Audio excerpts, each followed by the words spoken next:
Welcome back to the channel, guys. My name is Darren and this is Micro Adventures. For those people who don't know, maybe it's your first video. So thanks for joining us. Thanks for clicking on the video. If you haven't already done so, please do subscribe. Helps me out a bunch, guys. Helps me out a bunch if you subscribe, and it's absolutely free. It's free. Anyway, let's get on with today's video, right? Where am I today? I'm in Wakefield. I'm at the back of the storage lockers. Okay, that I rent one of these. And what am I doing today? Well, I've got a bit of a solar farm going on here, and we can see two solar panels out at the minute. One's charging the Ecoflow. Okay, this is the Ecoflow 220 bifacial, and it is bringing in, oh gosh, what's it bringing in? I can't see for the sunlight. 1 second. About 64 watts at the moment. Okay, and this is some random Amazon brand that I've started out with, and it's supposed to be 200 watts, but I don't think it is. But anyway, what's this bringing in? This is bringing in nothing at the moment because it's got a faulty lead, but it was bringing in about 30 watts. That's not a lead, it's the socket that's faulty on the EB3A, so I have to keep wiggling it until eventually it kicks in.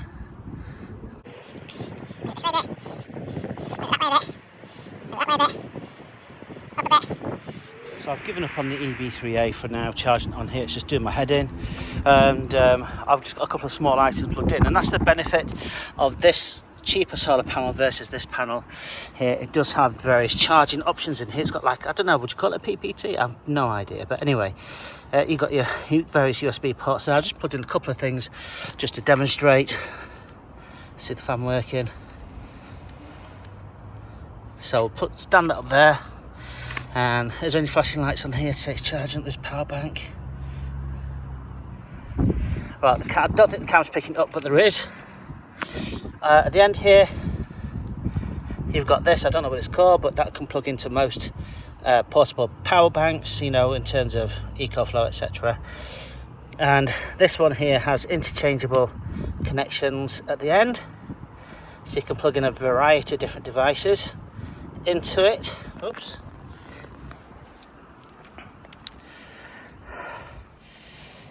On a calm day like this, when the sun is out, they're great. They really are. Anything other than weather like this, ideal conditions, you know, they're horrendous. Because if it rains and such, yes, the Ecoflow, in fact they're both, I think, IPX4 rated or whatever that is for rain. But the leads, the power cables are not very long, so when you put your connections on it or whatever, I believe you create a connection that's no longer IPX4 rated. I don't think it is anyway, I could be wrong, and you're going to get leaks into there which can cause all sorts of havoc. I haven't experienced that because I've not been so careless to do that, but that's just what I would imagine.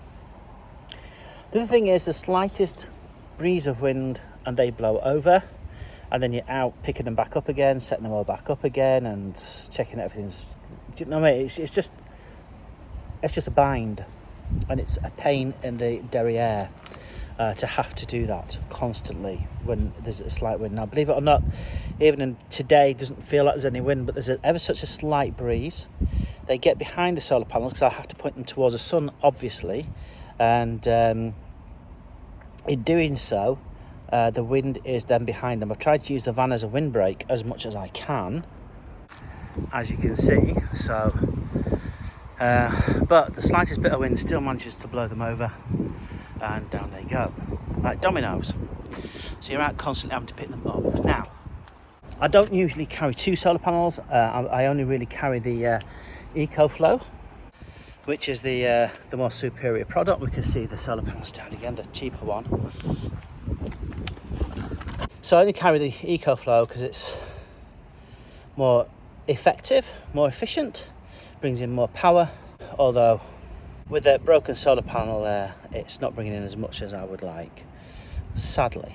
But, you know, at an absolute peak conditions, which this is not, you can see by the big black cloud that's currently covering the sunshine, it can bring in up to 170 watts, which isn't too bad, despite the damage. So that's okay. The damage was incurred by me. Don't know how, but I have done it somehow. I don't know what's happened there, but anyway, it is what it is.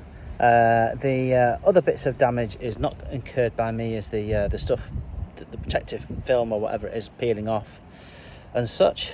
I'm not happy with that, but I bought it refurbished, so you know, you live and learn.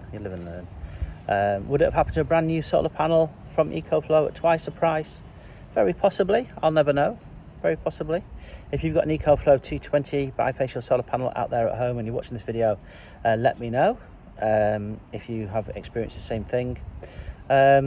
So would I buy the cheaper solar panel again? Absolutely not. Well, I don't know actually, because you know, the cheap one was, I think it was like 80 quid.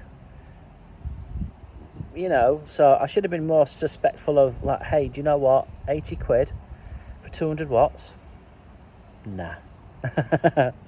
But, you know, I wasn't really clued up at that point. And to make matters worse, that's right, I bought two of them at different times. So I thought, oh, well, one must be faulty, I'll buy another one. What an idiot. That said though, the cheaper one, it's much smaller, it's much lighter, and if I accept the fact that really it's 100 watts, it's not at all 200 watts. And on any given solar panel, you never get what it's advertised, you never ever do, no matter what the brand, for all manner of different reasons. So 500 watts, for example, you're never going to get 500 watts out of it. You might get 400 watts perhaps.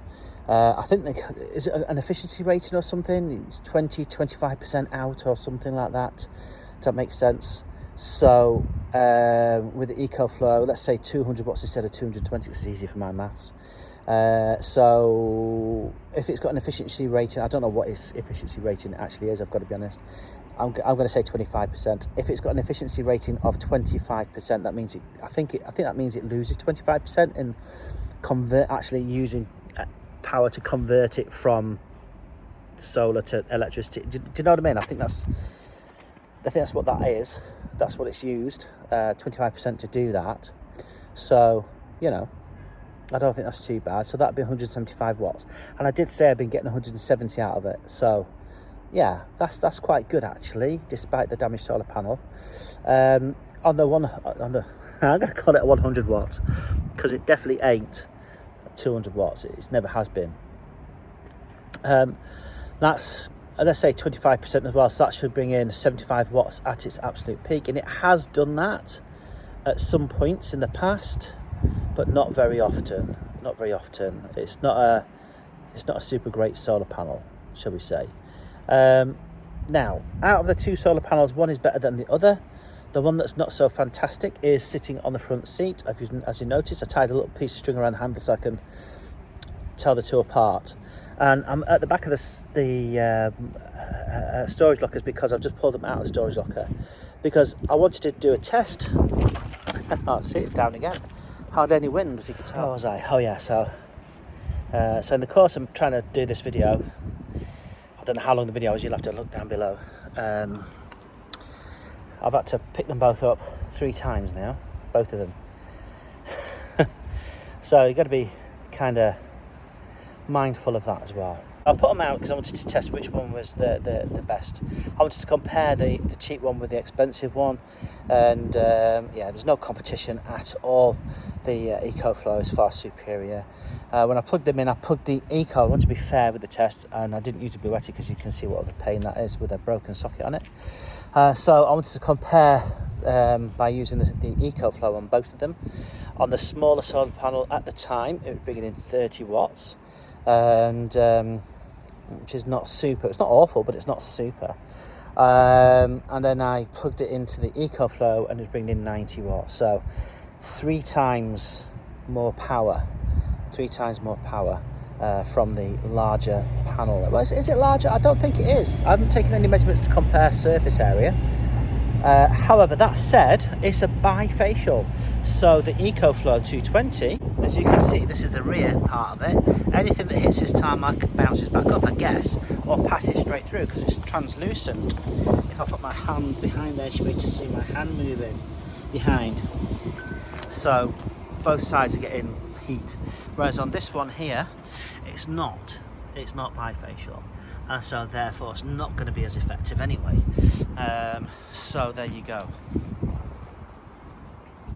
So I guess the point of this video is just to compare the two solar panels and brands of solar panels, and to what's the word I'm looking for?